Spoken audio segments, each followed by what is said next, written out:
जरा सियाहत होती है। हाय दोस्तों, कैसे हैं आप सब लोग। आशा करती हूँ आप लोग सब ठीक होंगे। आज मैं जो आप लोगों को कहानी सुनाने जा रही हूँ, यह एक रियल हॉरर स्टोरी है। यह कहानी आप किसी के साथ भी हो सकती है। अगर यह कहानी आप लोगों को पसंद आए तो मुझे कमेंट बॉक्स में जरूर बताना। तो चलिए शुरू करते हैं आज की हॉरर कहानी। रात गहरी थी और चारों तरफ सन्नाटा पसरा हुआ था। गांव के किनारे पर जंगल के पास एक छोटा सा घर था जहां अकेले विजय नाम का एक युवक रहता था। उसकी पत्नी की मौत के बाद वह अकेला ही इस घर में रहने लगा था। गांव के लोग कहते थे कि रात के समय जंगल से अजीब-अजीब आवाजें आती हैं, लेकिन विजय ने कभी उन बातों पर विश्वास नहीं किया। उस रात विजय को नींद नहीं आ रही थी। उसने खिड़की से बाहर झांका तो देखा कि चांद बादलों में छिपा हुआ था और हवाओं की गूंज से पेड़ हिल रहे थे। तभी अचानक उसकी नजर जंगल की ओर गई।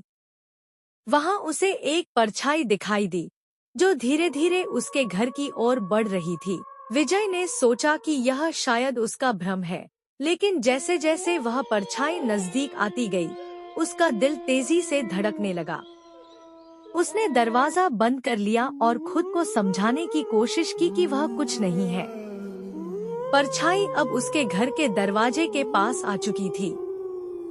विजय ने खिड़की से झांक कर देखा, पर वह कुछ नहीं देख पाया। अचानक दरवाजे पर दस्तक हुई। विजय के कानों में एक अजीब सी आवाज गूंज उठी, जैसे कोई बहुत दूर से उसका नाम पुकार रहा हो। वह दरवाजे के पास गया और धीमे से पूछा, कौन है? लेकिन कोई जवाब नहीं मिला। दस्तक फिर से हुई और इस बार आवाज पहले से भी ज्यादा जोरदार थी। विजय का दिल तेजी से धड़कने लगा। उसने दरवाजे के छोटे छेद से बाहर झांका, लेकिन वहां कोई नहीं था। डर के मारे विजय ने दरवाजा नहीं खोला और वापस बिस्तर पर जाकर लेट गया। तभी उसे लगा कि कोई उसके कमरे में है। उसने धीरे धीरे अपनी आंखें खोली और देखा कि एक साया उसकी ओर बढ़ रहा है। वह चीखना चाहता था, लेकिन उसके मुंह से आवाज नहीं निकली। साया धीरे धीरे उसके बिस्तर के पास आ गया और विजय के सिर के पास झुक गया। साया की ठंडी सांसें विजय के चेहरे पर महसूस हो रही थी। साया ने धीमे से कहा, तुमने मुझे पहचाना नहीं, लेकिन मैं तुम्हें अच्छे से जानता हूँ। विजय की सांसें थम गईं।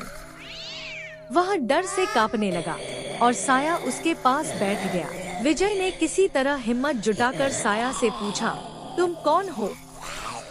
साया ने धीरे से कहा, मैं वही हूँ जिसे तुमने अकेला छोड़ दिया था। अब मैं तुम्हें लेने आया हूँ। विजय को अचानक एहसास हुआ कि वह साया उसकी मृत पत्नी का था। उसकी आंखें फटी रह गईं और वह जोर से चिल्ला उठा। अगली सुबह गांव वालों ने विजय को उसके बिस्तर पर मृत पाया। उसके चेहरे पर भय की एक स्थायी छाप थी। गांव के लोग अब भी उस रात को याद करते हैं। तो दोस्तों, आप लोगों को यह कहानी कैसा लगा? अगर अच्छा लगा तो लाइक कीजिएगा, शेयर कीजिएगा और कमेंट में जरूर बताइएगा कैसा लगा, और सब्सक्राइब करना मत भूलिएगा। तो फिर मिलेंगे नई कहानी के साथ, तब तक के लिए बाय, टेक केयर।